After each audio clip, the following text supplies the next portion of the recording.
все новые арганізацыі, некаторыя з іх крыху так дарэчы, дзе далучылася? Ну, вось зараз яны зарэгіструюцца і мы, канешне, прапануем. Так у вас жа і не зарэгістраваныя таксама. Ну, калі мы бачым, што ёсць памкненне ад арганізацыі зарэгістраваць сабе, то мы як бы назіраем і потым прапануем. Гэта все будзе. А ёсць жаданне далучыцца да рады? Вот як вы думаеце, рада што-небудзь вам дасць карыснага для вашай дзейнасці? Ну так, рада мае унікальныя досведы па працы з моладзю і таксама па змене моладавай павестцы наконт універсітэтаў таксама вельмі шмат ведаў, і мы бы з задавальненнем пасупрацоўнічалі. Вы сказали, что вернулись у Беларусь, потому что вот были таким оптимистом, верили, что можно нечто змяніць да лепшага ў гэтай краіне. Пасля там колькі часу працы аптымізм застаўся? Конечно, застаўся. Калі б не застаўся, я б не быў старшынём рады зараз. Ну, это может быть просто кар'ерны рост, да і ўсё. Вот імгнуўся чалавек.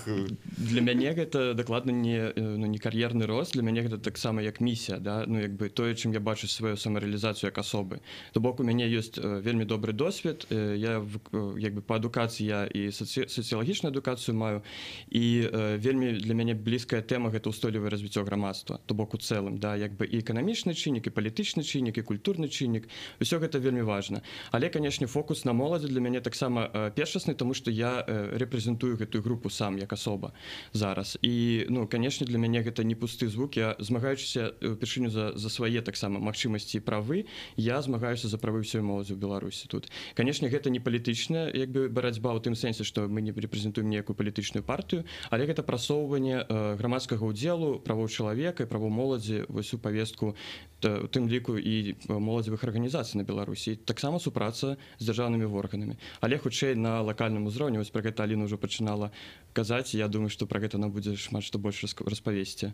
Ну так вот, Аліна, чалавек, у якога ёсць місія, яго можна назваць місіяй, поэтому вот мы тут побач з місіяй сядзім. Аліна, а вы аптыміст? Вот у вас ёсць яшчэ, ўсё ж таки я ведаю, што вы не першы год у нейкіх вот таких грамадскіх арганізацыях.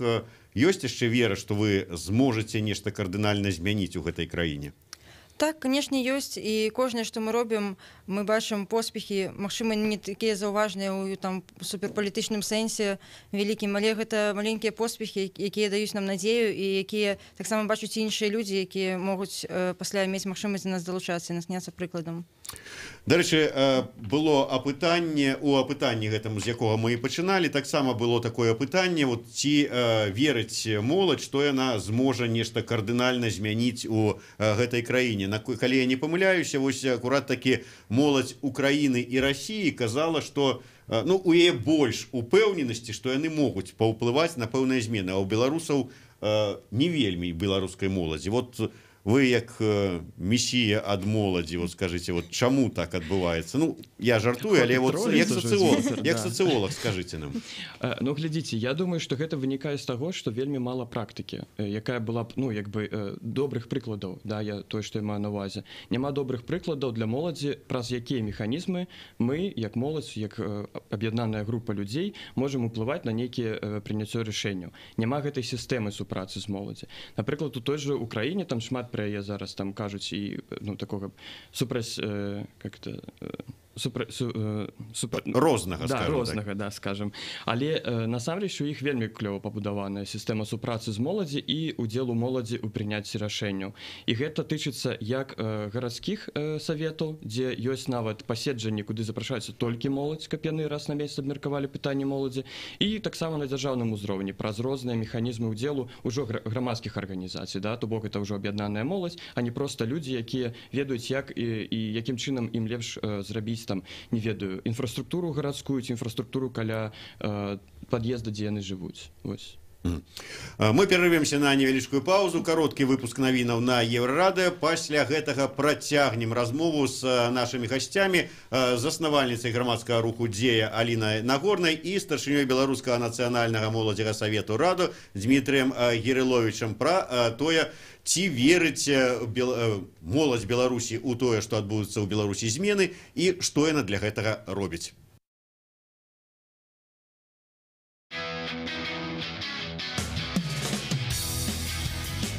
Еўрарадыё. Мы першае рок-радыё Беларусі. Самыя свежыя навіны і аналітыка, музыка і крытыка. Мы незалежная крыніца інфармацыі ў тваім рэальным жыцці і ў інтэрнэт-прасторы. 24 гадзіны на суткі нас можна знайсці на старонцы еўрарадыё.фм.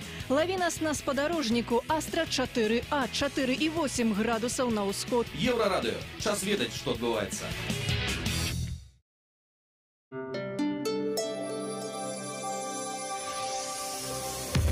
Еўрарадыё.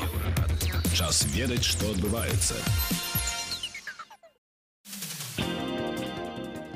Вітаю, каротка пра асноўныя падзеі. Сёння ў Беларусі распачаўся чарговы прэс-тур, які беларускія ўлады арганізавалі для расійскіх рэгіянальных і федэральных СМІ. Гэтым разам у нашу краіну прыехала 100 расійскіх журналістаў з Масквы, Санкт-Петербурга, Смаленшчыны, Пскоўшчыны, Браншчыны, з Прыморскага краю. Яны адведаюць Нафтан, мінскі завод колавых цягачоў, холдынг Хамкадор, кампанію Штадлер, парк высокіх тэхналогій і іншыя прадпрыемствы, а завершаць гэты круіз сустрэчай з Лукашэнкам. Таксама Лукашенко сёння сустрэўся з Паўлам Калабковым. Гэта цяперашні міністр спорту Расійскай Федэрацыі і прапанаваў таму, каб Расія зняла абмежаванні на ўдзел беларускіх спартоўцаў у гульнявых відах спорту. Запрасіў таксама расейцаў трэніравацца ў Беларусі, у прыватнасці перад летнімі алімпійскімі гульнямі ў Японіі. Жыхар горада Беразіно праявіў падвойную бесклапотнасць. Па-першае, кінуў сваё аўто на ноч не зачыненым і пакінуў ключы ў замку запальвання. А па-другое, пакінуў там жа банкаўскую карту з запісаным пін-кодам. У выніку зламыснік разбіў яму машыну, а пасля чаго зняў з карткі 940 рублёў. Міліцыянты маюць выяву чалавека, якога падазраюць у гэтых злачынствах. Мы друкуем ягоны здымак на нашым сайце еўрарадыё.фм разам з тэлефонамі міліцыі. Міліцыя просіць дапамагчы апазнаць гэтага чалавека. МЗС просіць павялічыць тэрмін знаходжання замежнікаў без рэгістрацыі ў Беларусі да 30 ці хаця б 15 дзён з 5, як цяпер. Пра гэта заявіў начальнік управлення аналізу планавання візавай і тарыфнай палітыкі Міністэрства замежных справаў Беларусі Александра Ганевіча на круглым стале. Святлана Адзінец, служба інфармацыі.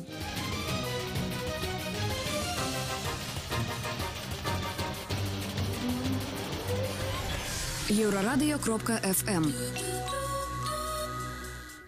Вітаю ўсіх слухачоў Еўрарадыё. Студыі для вас працуе Зміцер Лукашук. Гэта сумесны стрым Еўрарадыё і Е-прамовы. Разам з маімі гасцямі Алінай Нагорнай і Дмітрыем Гірыловічам мы размаўляем пра тое, наколькі ўсё ж такі актыўная беларуская моладзь, яколькі яна хоча быць актыўнай і навошта ёй, в прынцыпе, гэта трэба.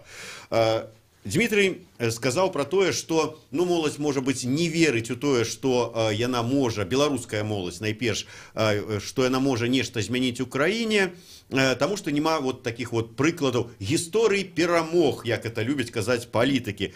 Сапраўды, калі вот браць гэтае ж самае апытанне, якое праводзіла Левада-цэнтр і фонд Немцова, то калі пыталіся, вот, ці можаце вы нешта змяніць, там, паўплываць на нейкія змены ў сваёй сям'і? Усе сказалі, да, мы тут можем, такі дамастрой такі. Калі сказалі пра тое, што ці можаце нешта змяніць у горадзе, ўжо значна меншая колькасць. Ну, а вот толькі 5% маладых беларусаў лічаць, што могуць паўплываць на нейкія змены ў Беларусі.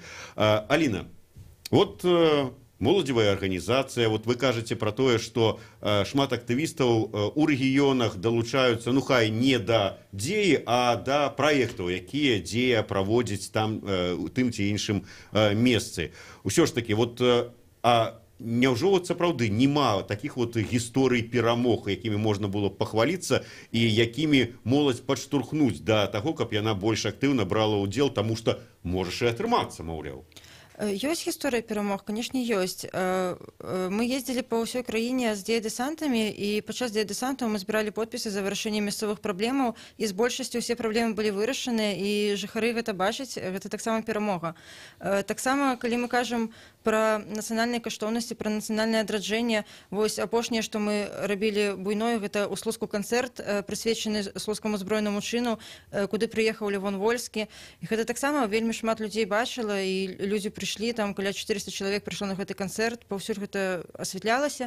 Таксама цудоўны прыклад, які ёсць. Проста, магчыма, справа ў тым, што не ўся моладзь можа ведаць, дзе можна пабачыць гэтыя прыклады, таму што, як мы ведаем, у нас з большасці ўсё ж такі пануюць дзяржаўныя СМІ, якія не прапускаюць гэту інфармацыю ў свае публікацыі, і магчыма трэба проста больш офлайн старацца яшчэ працаваць з моладдзю, але мы працуем і спадзяемся, што сітуацыя будзе палепшацца, бо ўсё ж такі хочацца бачыць сваю краіну лепшай, і мы хочам тут застацца, і працуем дзеля таго, каб тут было проста зручней і вучыцца, і неяк уладкоўвацца на працу, жыць, верыць у тое, што ўсё будзе добра. Вось. Ну, моладзь ж у нас не дурная, скажем шчыра. І яны выдатна разумеюць, што да, можа быць, аб'яднаўшыся ці падключыўшыся да ініцыятывы нейкай да дзеі, якая прыехала ў нейкі рэгіён, яны могуць правесці канцэрт. Яны могуць нечага дабіцца па добраўпарадкаванні там тэрыторыі. Яны могуць нешта такое лакальнае зрабіць, але па вялікім рахунку змяніць у краіне яны наўрад ці нешта змогуць. Яны наўрад ці змогуць змяніць так сітуацыю, што у іх будзе перспектывы кар'ернага росту выдатнага. Можа быць, у сябраў БРСМ яно і ёсць, а калі прыйсці ў раду, што? Хорошо, вы зараз старшыня рады, а далей, які у вас кар'ерны рост? Такія перспектывы. Да? Перспектывы... Ага. І ўсё? При нашай, тым, што ёсць. Да, при тым, што ёсць. Мне падаецца, што галоўнае, пра што ты даведваешся як грамадскі актывіст з пэўным часам, гэта тое, што все перамогі, якія здараюцца, яны дазваляюць табе набрацца досведу, як гэта рабіць у далейшым. То бок, не выключна, што я стану лідарам нейкага таксама грамадскага руху, што, можа, я буду працаваць як кансультант, можа, для нейкіх арганізацый, можа, нават, ведаеце, на прыкладзе Украіны і Малдовы, з якімі мы знаходзімся ў ўсходнім партнерстве, мы бачым вельмі шмат супрацы паміж аанаўскімі структурамі ў краінах і дзяржавай. То бок, гэта тыя, актары пераменаў, якія існуюць. То бок, у грамадства ёсць запыт, але асноўныя механізмы, якія, ці структуры, якія выконваюць гэтыя змены, ці працуюць над гэтымі зменамі, гэта аанаўскія структуры у супрацы з дзяржавай. То бок, я думаю, што можа быць і такая будучыня, калі ў нас дзяржава пойдзе на стварэнне такога. Гэта ж все залежыць толькі ад палітычнай волі. А вы што скажаце яму? Я да таго, што, хорошо, ён у аанаўскія потым структуры ізноў глядзіць на захад, запраданец.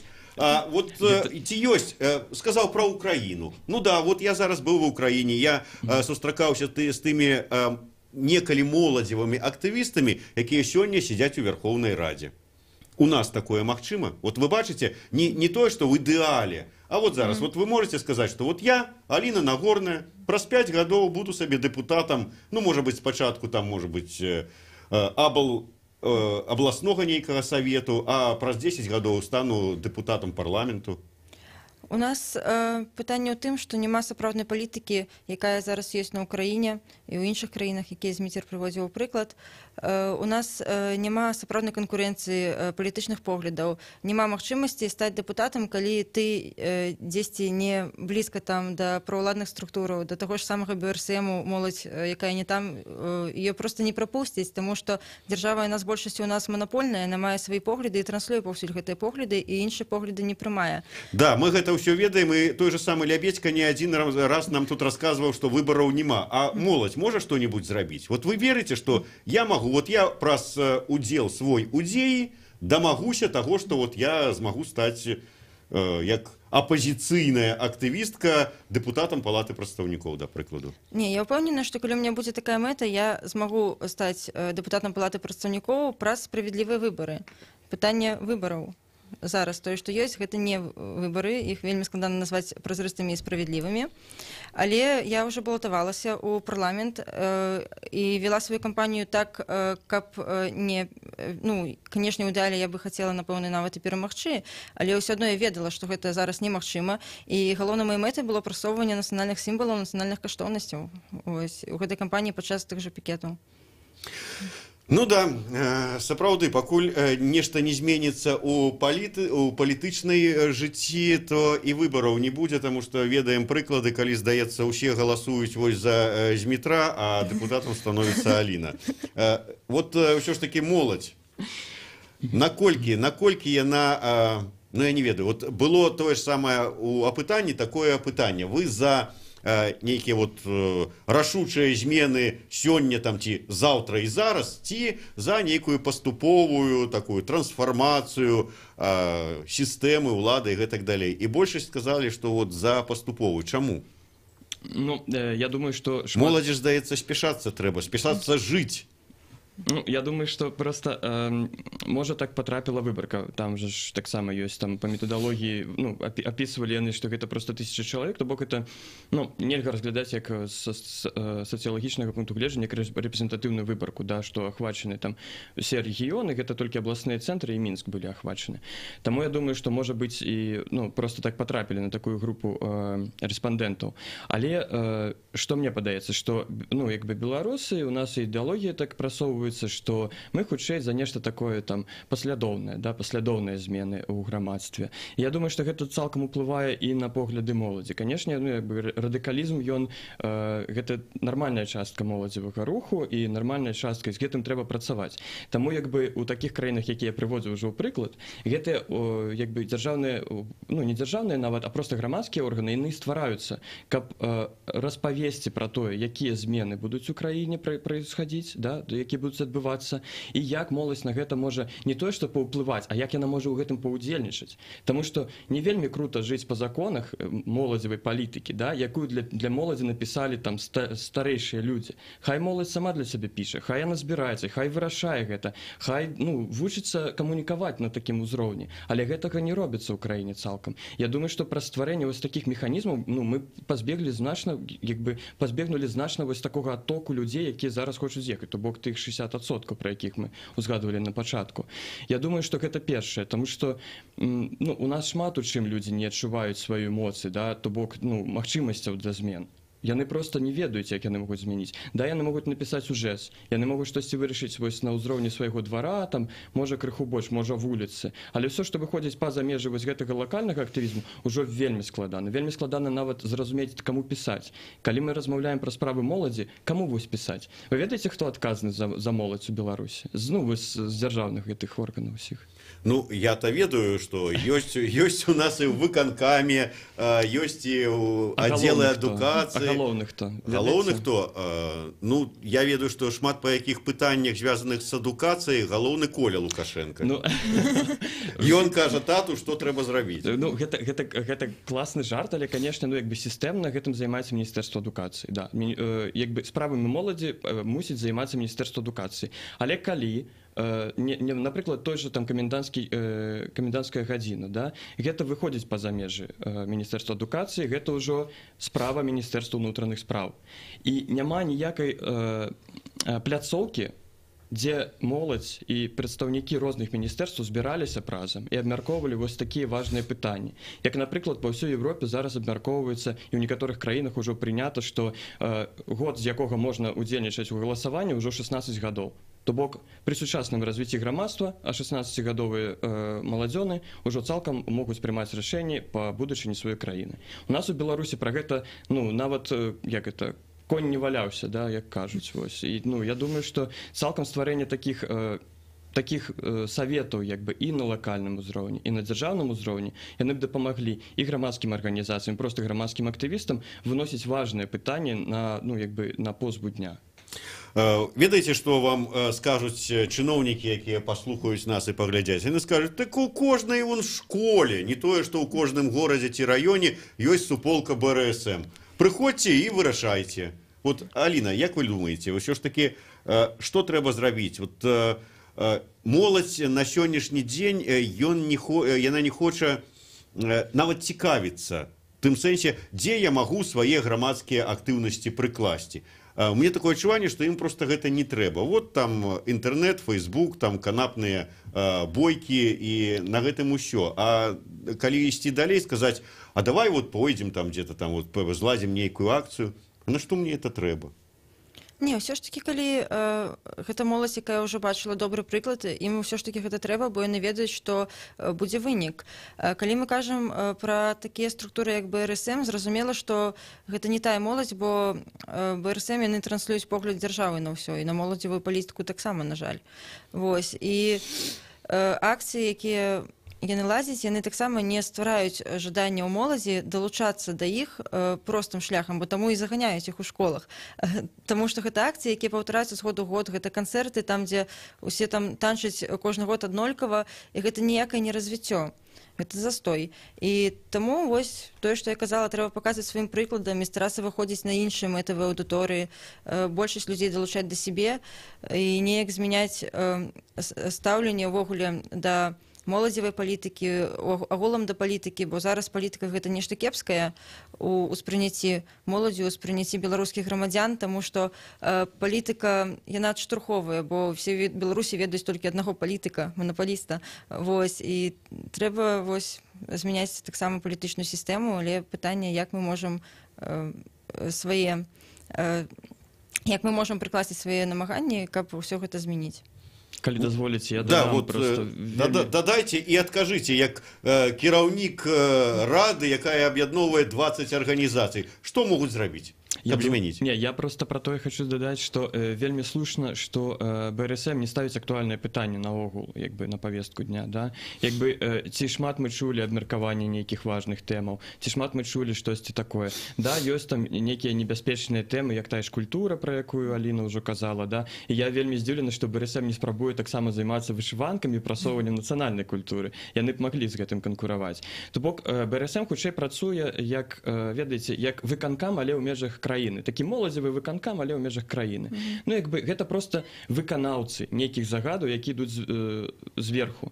Але што такое дэмакратыя? Што такое дыялог? Гэта калі ты ствараеш умовы, каб людзі, кожны чалавек, кожны прадстаўнік моладзі мог і прадстаўніца, мог прыйсці да цябе і не проста там челабітную, да, там, калі ласка, разглядзіце, а на роўных з табой паразмаўляць, што вось ёсць такія праблемы.